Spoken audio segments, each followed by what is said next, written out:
자, 그럼 일단 BTP 블락에 대한 설명부터 시작을 하겠습니다. 이게 BTP 블락이 제일 어려워요. 그러니까 많은 부분에 우리 문제들을 해결하긴 하지만 기술적으로는 굉장히 복잡한 기술이라서 솔직히 이걸 제가 잘 설명드릴 자신은 없고요. 대충 이런 거다라고 생각하시고 들어보세요. 자, BTP 블락의 기본적인 개념은 레이어 2 체인하고 비슷합니다. 그러니까 원래 메인 체인이 블락을 쭉 만들어 가는데 그것과 별개의 블락을 만들어서 또 체이닝을 하나 더 하는 거예요. 복수적의 체인이 만들어서 하나의 체인 안에 운용되는 겁니다. 우리는 이걸 이제 흔히들 레이어 2 체인을 하면 스마트 컨트랙을 이용해서 블락을 쌓거든요. 그래서 그 블락을 스마트 컨트랙에 기록하고 스마트 컨트랙이 블락의 리트를 관리하는 식으로 구현이 됩니다. 근데 저희는 이제 메인 블락하고 연결되어 있는 BTP 블락이라는 놈이 이제 만들어지는데 얘들은 체이닝은 각자가 체이닝 되는 구조, 이렇게 보면 돼요. 구조적으로 이렇게 생겼어요. 요거를 한 블록체인 안에 다 가지고 있다. 이렇게 이해하시면 됩니다. 그래서 BTP 블락은 그래서 메시지가 있을 때 혹은 뭔가 이벤트가 생길 때마다 이 블락들이 만들어지는 거예요. 자, 그러면 이 블락들에 대한 검증은 누가 하는 거야? 그죠? 검증을 누군가 해야 되잖아요. 근데 그 검증자는 원래 블락의 검증자랑 동일한 사람들이 검증을 하는 거예요. 무슨 말이냐면 BN을 검증한 애들이 10명이었으면 여기 BTP 블락 M-M1-1을 검증한 애도 10명이에요. 걔들 10명. 그러면 이제 그걸 어떻게 하는 거야? 그러면 그냥 사인을 한 번 더 하는 거예요. 그러니까 이 블락도 사인을 하고 이 블락도 사인을 하는 거예요. 그죠? 거기까지 이해가 나요? 자, 그러면 네트워크 개수가 한 10개쯤 되면 검증자가 그럼 11번 사인하는 거야? 뭐 이런 질문을 할 수 있죠. 11번 사인하는 거냐? 그건 아니에요. 11번 사인하면 일이 엄청 많아지고 합의하는데 엄청 오래 걸리겠죠. 생각을 해보시면 아이씨 뭐 이거 10개 사인인데 누가 한 명 빠뜨리면 그러면 사인도 안 되고 뭐 어떻게 해야 되는 거야? 이런 거죠. 그런 문제가 생길 수 있어요. 저희가 이제 사용하는 방식은 뭐냐면 이제 요 블락들을 모아서 머클 루트를 만들어요. 머클라이즈 루트를 만들고 그걸 사인하는 거예요. 쉽게 말하면. 그래서 각각의 블락을 사인하는 게 아니라 이 블락들의 헤드를 사인을 하는 거예요. 그래서 기술적으로 보면 이렇게 생긴 걸 사용한다. 이렇게 적혀 있는데 이것보다 이게 좀 더 설명하기 쉬워요. 쉽게 말하면 이게 요 BTP 블락이라고 불리지만 사실 얘가 그냥 블락이라고 봐도 무방해요. 얘들이 이렇게 쭉 체이닝이 돼 있어요. 이렇게 길게 빨간색으로 연결돼서 체이닝이 돼 있잖아요. 이게 이제 가상적인 블락이에요. A 체인이 이렇게 연결돼 있고 B 체인도 이렇게 파란색은 파란색끼리 연결돼 있죠. 이렇게. 근데 이 두 가지 다 하나의 네트워크 타입 섹션이라고 부르는데 이게 뭐냐면 이더리움 스마트 컨트랙을 위한 블럭이라고 보시면 돼요.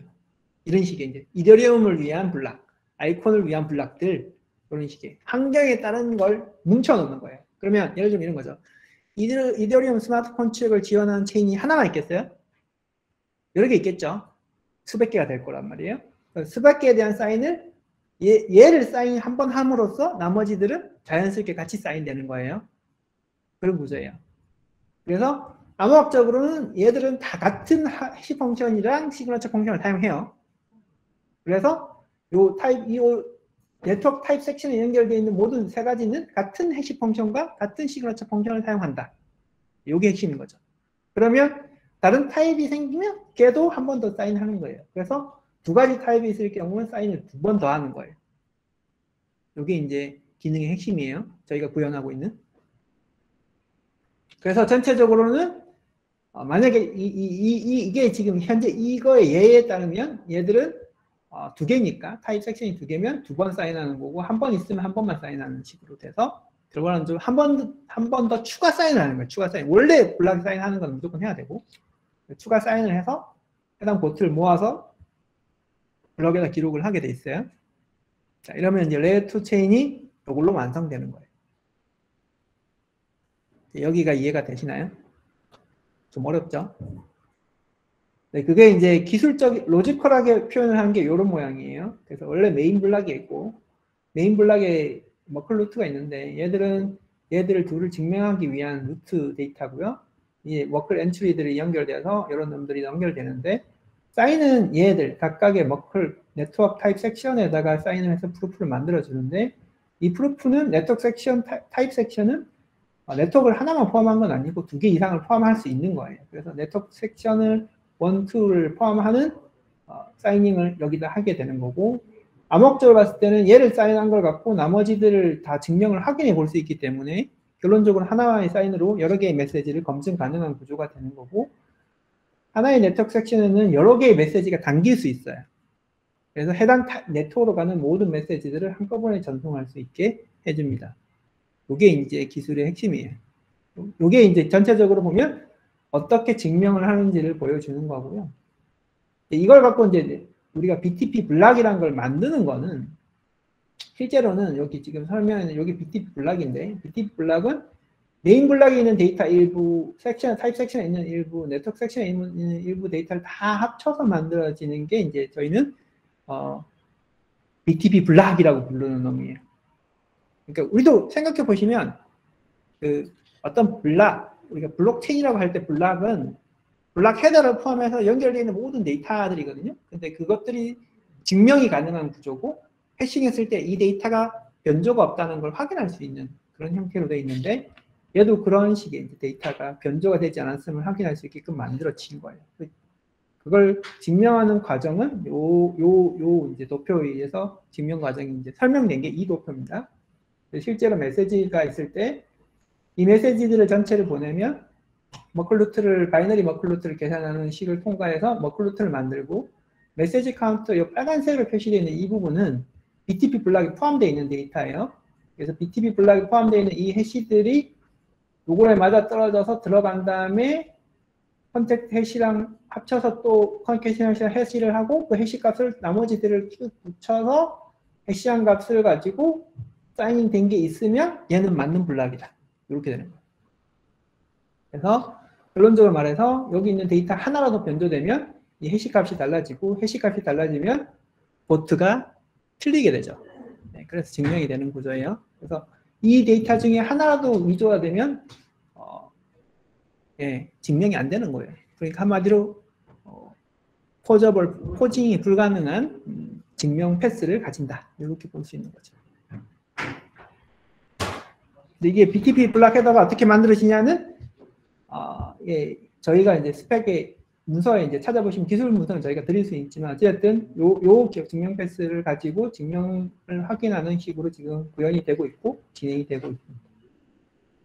이게 조금 이야기는 어렵겠지만 어쨌든 그러니까 쉽게 설명해드리면 앞부분까지만 설명드려도 이해는 가죠. 여기에 이제 실제 블락이 여러 개 있는데 그거에 대한 머클로 계산을 해서 얘가만 사인을 한다. 그래서 사인 한 번으로 여러 개의 네트워크를 한꺼번에 증명할 수 있는 시그너처를 만들 수 있고, 그 안에 메시지들은 각 네트워크 블록, BTP 블락마다 그룹핑되어 있어서 서로 오버래핑 되지 않아요. 그래서 그냥 비저빌리티도 통제가 되는 거죠. A 체인으로 가는 메시지를 B 체인에 전달하거나 볼 수 있는 방법이 없는 거예요. 전달 안 해도 되는 거예요. 증명할 때 전달 안 해도 되기 때문에 최소한의 데이터만 전달해서 딱 필요한 데이터만큼만 전달해서 걔들을 증명하고 확인하고 사용할 수 있는 거죠.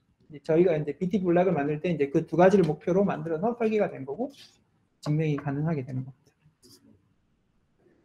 그래서 이제 그걸 위해서 이제 저희가 구현해야 되는 거나 수정해야 되는 게 뭐가 있냐라고 물어보면,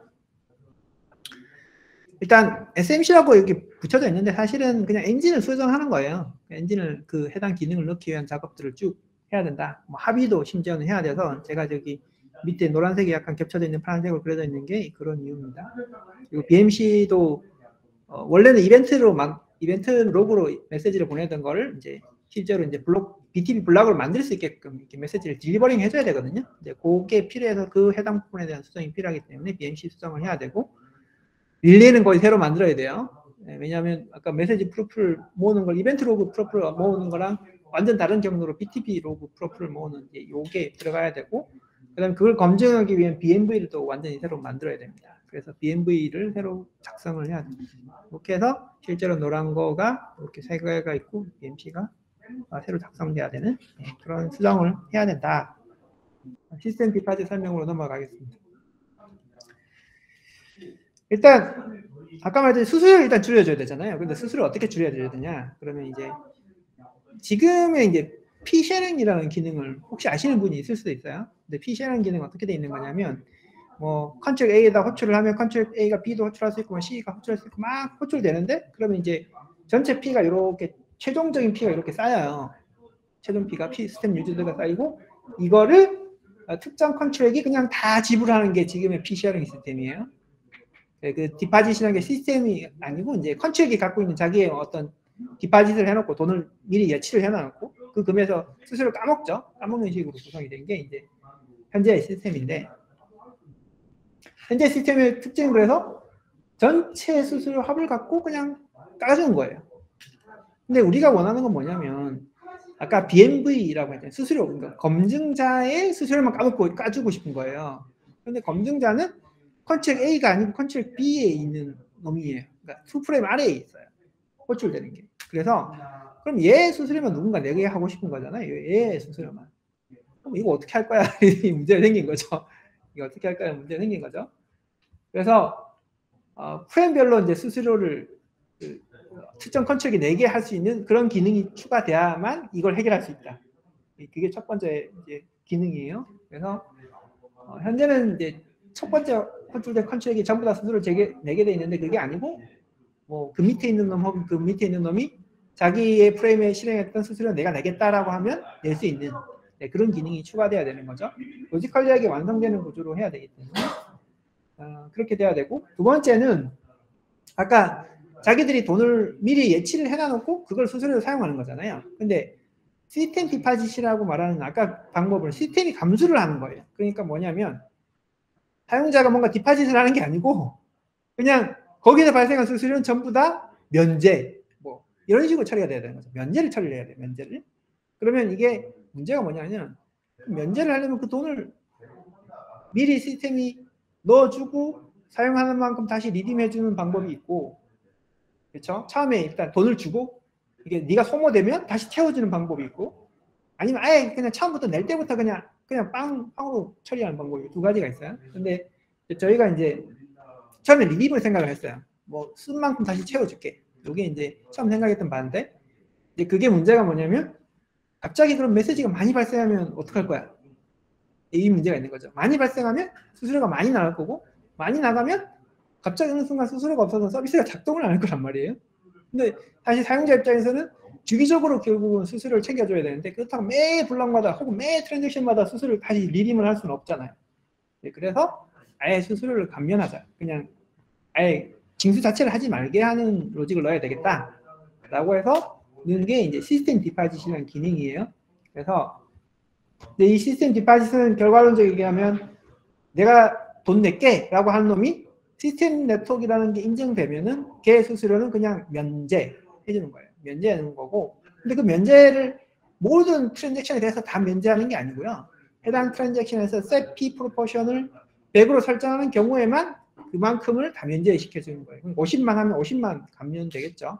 뭐 그런 구조로 되어 있습니다. 근데 뭐 50은 쓰지 않고 아마 거의 100만 쓸 거예요. 100%를 면제해달라는. 그래서 실제로 그럼 실행하면 이런 구조가 된다. 그러니까 컨트롤 B가 시스템 컨트롤이고 내가 스스로 낼게 라고 하면 여기 얘가 실행한 만큼을 밑으로 계속 계산을 하면서 내려가요. 계산을 해서 따로 이게 어큐뮬레이션을 해요. 데이터를. 그래서 여기서 이만큼은 뭐 A가 내거나 혹은 사용자가 내는 거고 빨간색은 B가 내는 수수료는 B가 내는 이런 식의 이제 기능을 추가를 하는 게 이제 목표고요. 이게 추가됐습니다. 그래서 이제 시스템 디파짓으로 처리가 되는 게 이제 시스템 디파짓 기능이라고 보시면 돼요. 그래서 실제로 이제 이거는 수정해야 될 게 BMV 쪽에 이제 P 디파짓을 빵으로 설정하는 기능이 추가돼야 되고요. 그 다음에 뭐 엔진에서 이제 하는 아까 시스템 디파짓 기능 자체를 추가를 하는 과정이 있어야 됩니다. 그래서 두 가지 기능이 개발됐고 추가되어 있습니다. 이제는 이런 걸 통해서 이제 스스로는 이제 감면이 되게 되죠. 이건 별로 어려운 기능은 아니라서 길게 설명할 건 없는 것 같고요. 스스로 그냥 프레임 단위로 관리하게 하고 프레임 단위로 낼 수 있게 해줬다. 이렇게 이해하시면 별로 어렵진 않습니다. 그 다음에 이제 아비트리 콜 서비스인데 이게 지금은 엑스콜이라는 이름으로 바뀌긴 했어요. 엑스콜 그냥 서비스 이름이.